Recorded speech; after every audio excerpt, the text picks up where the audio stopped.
Hola, Hola. Hola. this is Señora Power. You have found our intro episode. We're going to introduce who we are as hosts of this podcast, how we came to work together and focus on this idea of Señora Power, the goals of this podcast. What are we doing by tracking Señoras? Who are we focused on? What communities are we discussing? And finally, we'll end on the structure of the podcast to sort of lay out how each episode will be uploaded every week and what they're doing, how they're paired together, and the themes of each episode. So stay tuned for more. A ti te dedico mis versos, mi ser, mis victorias. A ti mi respeto, señora, señora, señora. Hello. I am Gabby Barrios, and I am one of the co-hosts of Señora Power. I'm originally from Houston, but now I live in LA. I did grad school and finished with my PhD, and then decided not to go into the academic world. So I work in student services. Hi, I'm Sonia del Hierro. I am an assistant professor of English literature at Southwestern University, which is a small liberal arts college in Texas, right outside of Austin. And I specialize in Mexican American literature, Chicana feminist literature, the Chicano movement, different things like that. I am from Abilene, Texas, which is also another small rural Texas town. And then I lived in Houston for 6 years while I got my PhD at Rice University. All right. Hello, everyone. My name is Sofia Martinez Abud. I am currently assistant professor at Utah State University. I teach Latinx literature and culture, and also history and pop culture and social media discourse and anything contemporary that has to do with Latinx populations living in the US. I was born and raised in Ciudad Juarez and the El Paso borderlands. I've lived in Central Texas a lot of my adult life, and I also got my PhD from Rice University in Houston, which, as listeners may have noticed, is one thing that all three of us have in common. So, since we all shared this time in Houston, Texas, we actually shared a university. All three of us went at some point in our lives, went to Rice University, and all three of us share the same mentor. So shout out to Dr. Jose Aranda for putting us in contact with each other. That's kind of the origins of this podcast. We're looking at the time period from 1900 to 1985.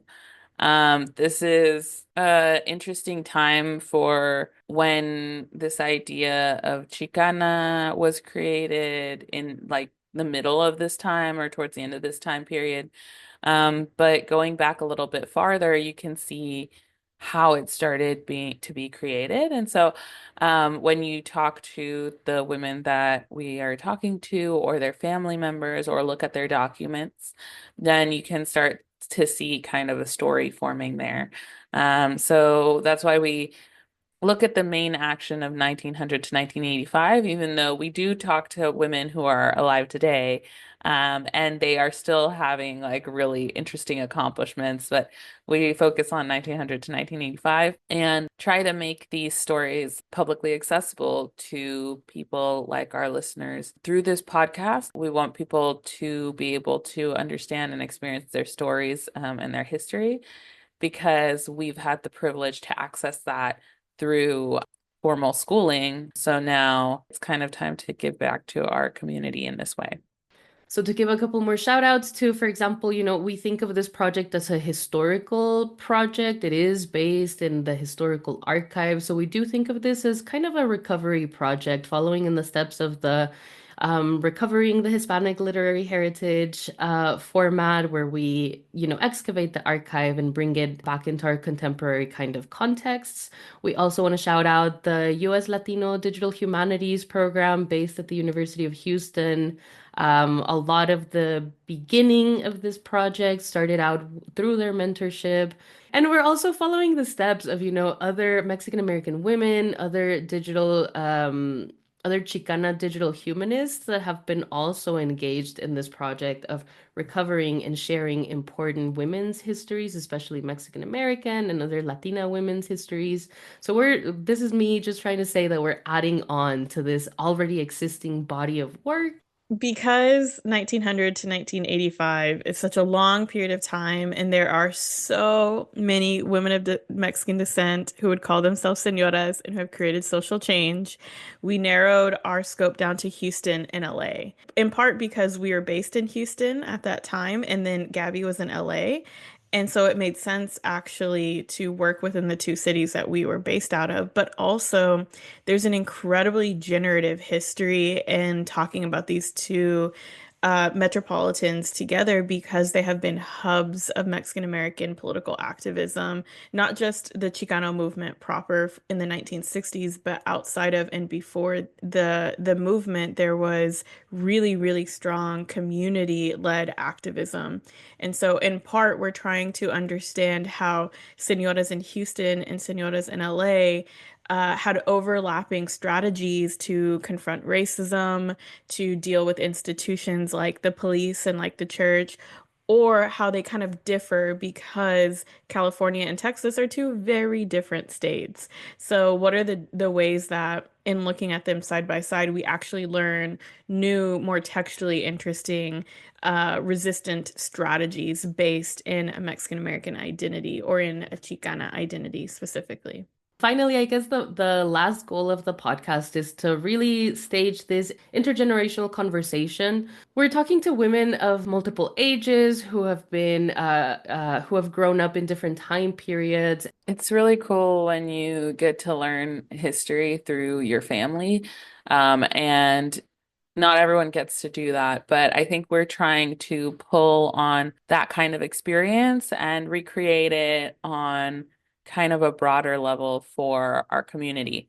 So, you can hear the señoras on the podcast talking to you about Chicana Mexican American history, almost as if they were a member of your family, telling you what happened before you were born or what happened, when you were really little. Things are not always kept in libraries and not always taught in textbooks when the people who did them are not the people you would expect.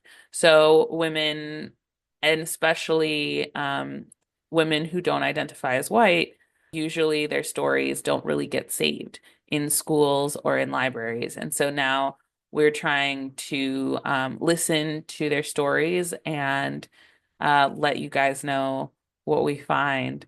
So you can also be a part of keeping these stories alive.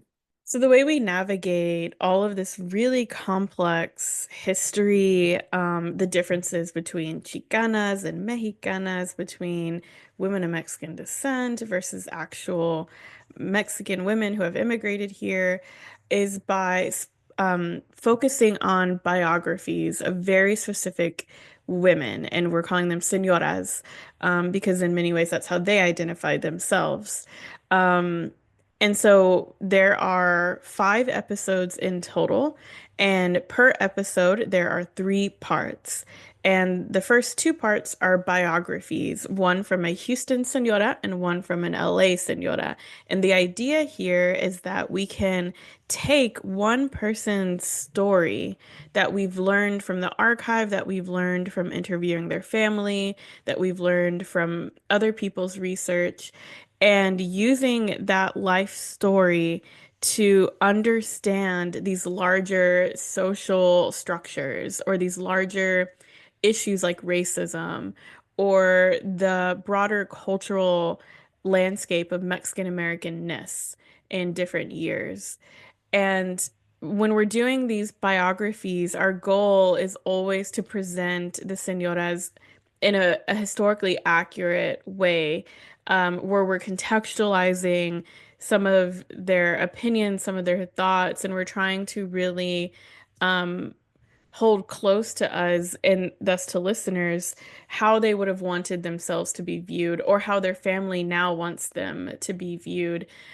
So that's kind of the rationale for the 2 biographies. Yeah, and to continue explaining the structure of the podcast, right? The third part in each episode series, we're calling it the Plática because we think that a lot of this Chicana political feminist consciousness that we're tracing in our podcast series comes about through just informal conversations, like in Chicana feminism, the kitchen table talk is an important concept. This is where a lot of important sociopolitical issues are talked about and kind of deconstructed and understood differently by the women who sit around the kitchen table. So that's kind of the spirit that we're bringing to the Platica episodes.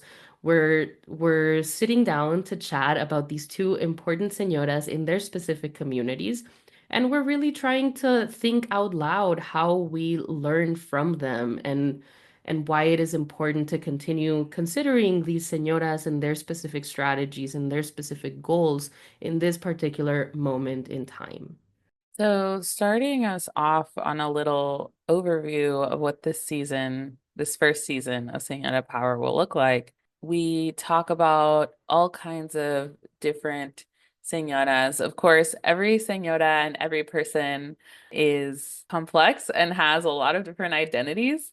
This isn't meant to say that this is the only thing these women did, but in order to kind of understand better aspects that are important to our community, that are important to women of the Chicana community, we've made little categories. Like our first episode is church señoras, for example. So you can stick around to hear about women who had Catholicism as a very important part of their lives and who use the church to express themselves. Each title has two señoras under it. And as we said, three parts. So Church Señoras includes Josefa Serna and Petra Guillén. Episode 2, Social Señoras, includes Gloria Arellanes and Carmen Cortés. Episode 3, Activist Señoras, are Alicia Escalante and Maria Jimenez. Episode 4, Establishment Señoras, are Lupe Anguiano and Mamie Garcia. Episode 5, Suspicious Señoras, are Francisca Flores and Yolanda Birdwell. And we really hope that you stick around to listen to all of the amazing things these women did and all the ways they helped their communities.